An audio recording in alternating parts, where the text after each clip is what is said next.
Bonjour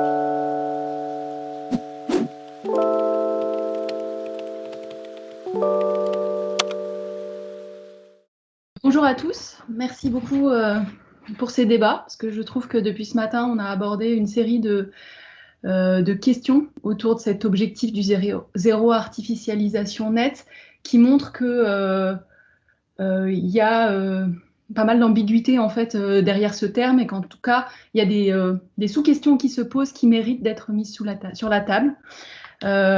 Pour ce qui est de ma présentation, moi je vais m'intéresser à juste une sous-question qui est celle des terres agricoles. On a entendu que la zéro artificialisation nette, ça ne concerne pas que les terres agricoles, c'est les terres, c'est les espaces agricoles, naturels, forestiers. Moi, j'aimerais vous parler de deux objectifs à réconcilier, justice sociale et préservation des terres agricoles dans une société urbaine. C'est une présentation qui s'appuie en fait sur les résultats d'un programme de recherche ANR Jeunes Chercheurs que j'ai coordonné de 2015 à 2019 qui s'appelait Jasmine, qui rassemblait une dizaine de chercheurs en géographie, en sociologie, en économie et en droit autour de la question de la protection du foncier agricole périurbain en Méditerranée, notamment en France méditerranéenne, en Italie, en Algérie, et dans lequel on s'est en fait interrogé sur les conditions de préservation du foncier agricole périurbain et sur les enjeux de justice que cette préservation pouvait éventuellement soulever dans l'accès à la terre ou au droit à bâtir. Et parallèlement, on s'est interrogé aussi sur les innovations qu'on pouvait observer pour aller vers une gestion qui soit à la fois durable et juste. Et c'est là que, dans ce durable et juste, on voit deux objectifs en tension, celui de justice sociale et de préservation des terres agricoles. Cette question de la justice sociale, elle n'est pas obligatoire, la question de la préservation des terres agricoles. Les politiques publiques de préservation des terres agricoles n'ont pas un objectif de justice sociale. Et quels sont leurs objectifs?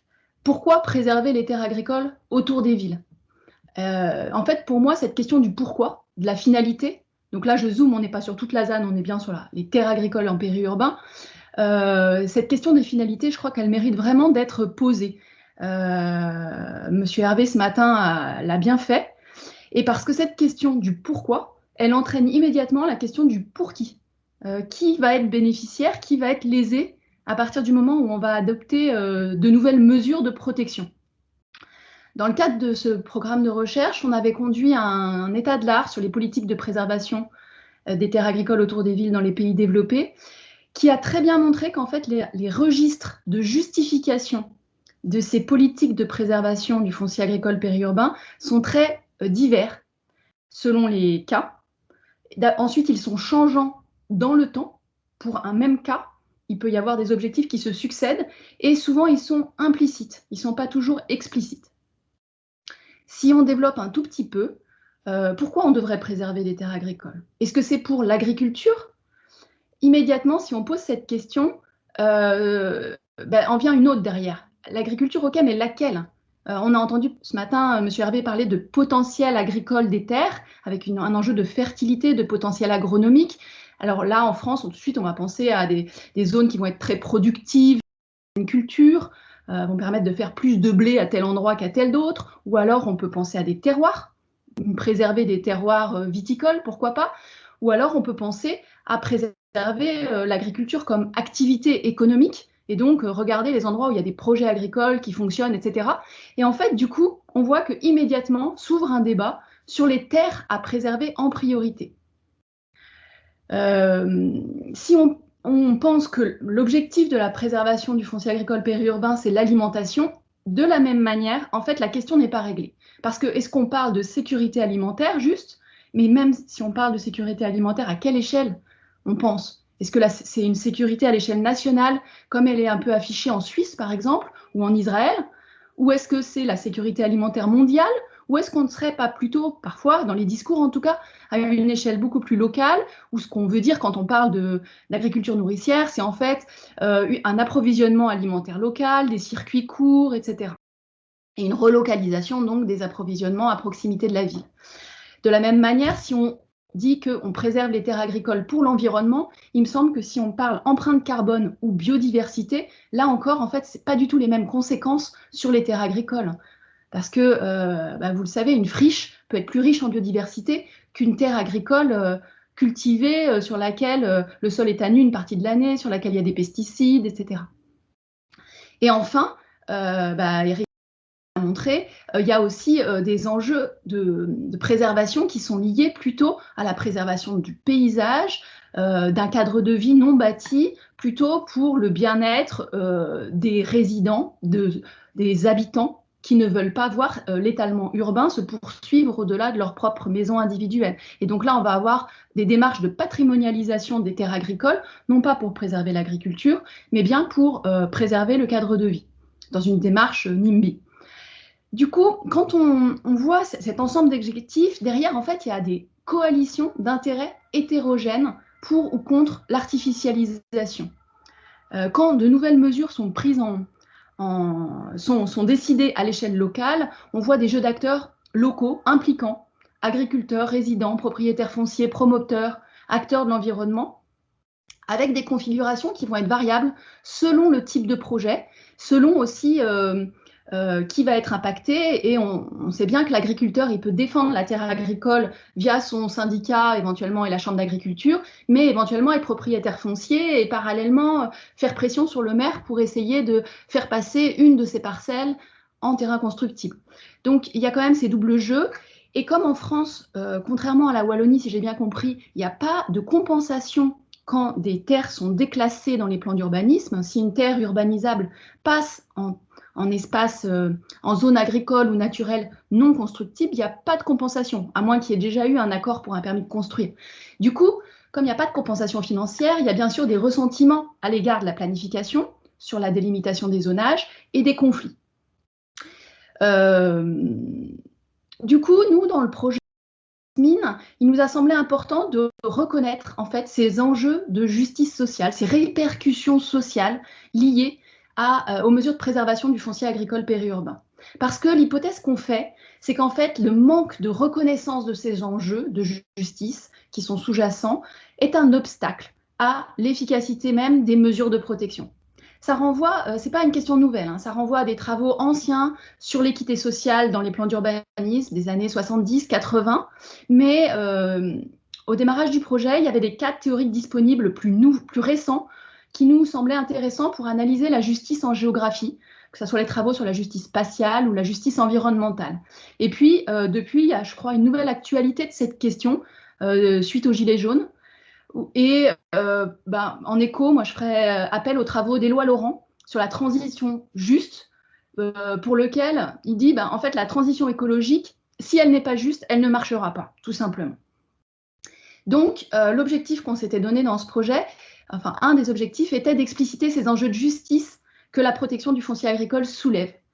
Harvey Jacobs, dans un article de 89, disait que c'était un exercice périlleux, glissant, a slippery exercise. Étant donné, dès qu'on parle de justice, derrière, il y a bien sûr différentes conceptions de la justice, différentes valeurs et différents principes légitimes. Il y a une dimension morale et politique qui peut être compliquée pour le chercheur à gérer.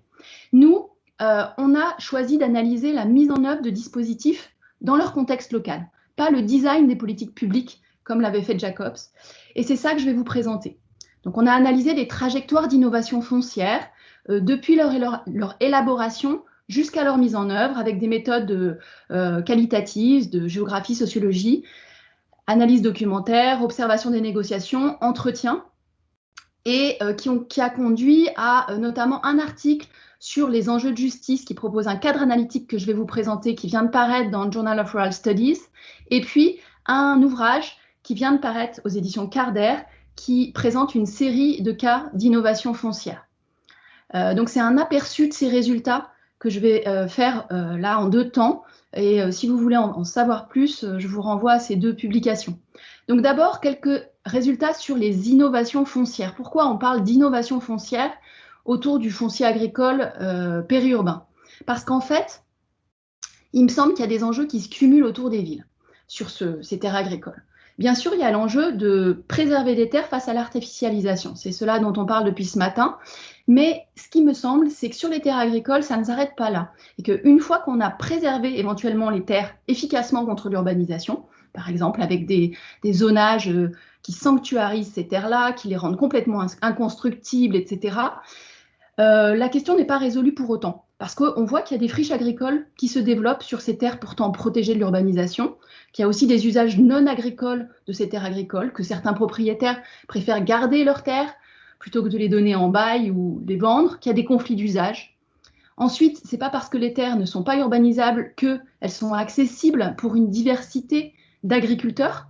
Parfois, le marché foncier agricole reste bloqué, et soit parce que les prix sont élevés, soit parce que les terres ne se libèrent pas. Et puis, si on empêche complètement toute construction dans les zones agricoles des plans d'urbanisme, comment fait-on pour gérer les besoins en bâti, agricole et alimentaire nécessaires pour que, par exemple, une nouvelle installation agricole ait lieu? S'il y a un nouveau maraîcher qui veut s'installer sur 2 hectares à la périphérie de la ville, où est-ce qu'il va stocker son matériel? Où est-ce qu'il va habiter? Si la ville veut l'accompagner dans son projet d'installation, il y a aussi à gérer ses besoins en bâti de l'agriculture. Et en fait, ces besoins, les constructions liées à l'agriculture, elles représentent une part non négligeable de l'artificialisation rurale, en fait, en France. Les travaux de Philippe Madeline l'ont bien montré. Il y a l'étalement urbain, bien sûr, le résidentiel, les zones d'activité, etc. Mais il y a aussi un mitage lié aux constructions agricoles. Et donc, face à ça, il y a eu tendance à sanctuariser certaines terres agricoles, donc les rendre complètement inconstructibles, même pour les agriculteurs, notamment proches des villes, pour éviter des contournements, le fait que des agriculteurs propriétaires pouvaient construire une maison qu'ils allaient ensuite revendre à un résident non agriculteur, par exemple. Mais au final, ça peut poser des problèmes pour le maintien même de l'agriculture. Et donc, face à ces enjeux qui se cumulent autour des villes, ce qu'on constate depuis une quinzaine d'années, c'est qu'il y a de nouvelles dynamiques sociales et un foisonnement d'initiatives locales. Il y a des attentes citoyennes sur le cadre de vie, l'alimentation, l'environnement, qui poussent les élus à faire des choses. Donc, on voit un volontarisme des élus. La crise du Covid, elle a renouvelé les attentes sur l'approvisionnement alimentaire de proximité, et donc, ils veulent faire des projets. Et il y a du coup des nouveaux acteurs qui rentrent, qui s'immiscent dans la gestion du foncier agricole, qui auparavant était gérée en routine entre les représentants de la profession agricole et des services de l'État dans des instances comme la SAFER ou les CDOA. Et aujourd'hui, il y a des citoyens, des acteurs de l'environnement, des collectivités urbaines, des villes, etc., qui veulent jouer un rôle sur la gestion du foncier agricole. Et c'est ça qui fait des initiatives locales différentes de ce qui se faisait avant et qu'on appelle des innovations foncières. Dans le livre, vous trouverez toute une série d'exemples de ces innovations qui essaiment entre les territoires. Donc j'en ai parlé, des zones agricoles un peu sanctuarisées, en utilisant par exemple les dispositifs comme les ZAP ou les PAEN. Ensuite, ce que Brigitte Nougared a bien montré, c'est qu'il y a aussi un principe de regroupement du bâti agricole qui se diffuse. On interdit la construction agricole dans les zones agricoles des plans d'urbanisme et on va concentrer les nouvelles constructions agricoles à la périphérie du village. Il y a ensuite une vision multifonctionnelle de l'agriculture au service du projet urbain qui prévaut aujourd'hui. Et il y en a un exemple à travers un agriparc qui est un projet de ferme urbaine à Lausanne en Suisse. Et puis, l'agriculture tend à devenir un mode de gestion des espaces naturels, notamment sur des espaces de compensation pour la biodiversité, où on va vouloir réintroduire de l'élevage extensif, par exemple, du pastoralisme. Et derrière, des innovations aussi dans les contrats. Je ne vais pas entrer dans le détail, mais il me semble que face à ces innovations, il y a vraiment un enjeu de repérage, d'identification, d'évaluation aussi de ces innovations. Est-ce qu'elles permettent de mieux protéger les terres et de partage d'expériences pour aller vers l'appui aux politiques publiques? Parce que ces projets fonciers sont souvent longs, coûteux, compliqués, et qu'il n'y a pas de solution clé en main, qu'il y a vraiment un besoin d'adaptation aux conditions sociales et environnementales locales sur chaque territoire. Et que même c'est cette adaptation pour moi aux conditions locales qui fait qu'il y a innovation. Il y a des tâtonnements, du bricolage. Et il faut aussi mieux comprendre comment articuler sur le long terme planification urbaine, acquisition foncière qui vont être du coup sur des espaces beaucoup plus restreints, quelques hectares, animation foncière éventuellement, et la gestion des besoins de bâtiments pour différents usages. Et c'est ce qu'on essaye de faire à travers le lancement récent d'une plateforme web qui s'appelle Récolte, qu'on a lancé INRAE et Terre de Liens ensemble pour recueillir ces initiatives foncières autour du foncier agricole. Elle est collaborative au sens où tout le monde peut proposer des initiatives.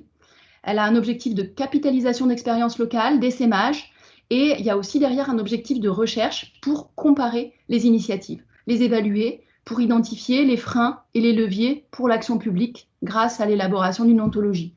Et enfin, ce qu'on voudrait, c'est aussi construire et animer une communauté multi-acteurs autour du sujet, rassemblant citoyens, chercheurs, agriculteurs, OPA, ONVAR. Donc, si vous voulez en savoir plus, en bas à droite, il y a le site du projet. Je vous l'enverrai dans le chat après mon intervention. Et on organise aussi un webinaire pour présenter cette plateforme mardi prochain à 14h30 sur la plateforme Idealco. C'est gratuit, mais l'inscription est obligatoire. Je vous enverrai aussi le lien dans le chat. Deuxième élément de résultat sur la justice. Donc, on a construit dans le projet un cadre d'analyse sur la justice foncière. Quelques résultats. Quand on arrive à travers des mesures de type innovation foncière que j'ai présentées à améliorer la protection des terres, se posent encore des enjeux de justice dans l'accès au foncier, au droit à bâtir, au logement ou aux aménités. Des enjeux de justice distributive d'abord, entre générations. La préservation, c'est bien pour préserver des terres agricoles pour les générations futures. Donc c'est un principe d'équité vis-à-vis des générations à venir. Ça améliore éventuellement l'accès au foncier si ça permet de maintenir le prix des terres agricoles stable et d'éviter de la rétention. Mais les agriculteurs peuvent se plaindre parce qu'ils ont moins de droits à bâtir que la génération d'avant. Donc nous, on a eu des agriculteurs qui nous disaient « Ah, ben, mes parents, ils ont pu construire leur maison, c'est pas normal que moi je ne puisse plus, j'en ai besoin pour mon exploitation. » Et ça crée aussi des inégalités nouvelles entre agriculteurs pour l'accès au droit à construire. Parce que, par exemple, dans l'application de la réglementation d'urbanisme national, elle va se décliner dans les différents départements de manière différente. Et par exemple, dans l'Hérault, autour de Montpellier, seuls les viticulteurs en cave particulière et les éleveurs ont le droit de construire un logement sur leur terre située en zone agricole. Les autres filières, non. Donc les maraîchers, forcément, ils n'étaient pas du tout contents quand ils ont vu passer, donc c'était vers 2010-2013, cette réglementation départementale qui leur interdit de construire un logement sur leur terre en zone agricole. Donc ça questionne pour moi la coexistence entre des filières agricoles sur un territoire, entre des modèles agricoles. Et il y a un enjeu de justice spatiale, du coup, puisqu'il y a des variations des règles entre départements, entre communes, voire entre secteurs d'une même commune, quand il n'y a qu'une petite partie de la zone agricole qui devient inconstructible. Ça questionne aussi les capacités, au sens de Amartya Sen, quand certains dispositifs excluent ou soutiennent, au contraire, de manière massive, des porteurs de projets agricoles alternatifs. Qu'est-ce que j'entends par là ?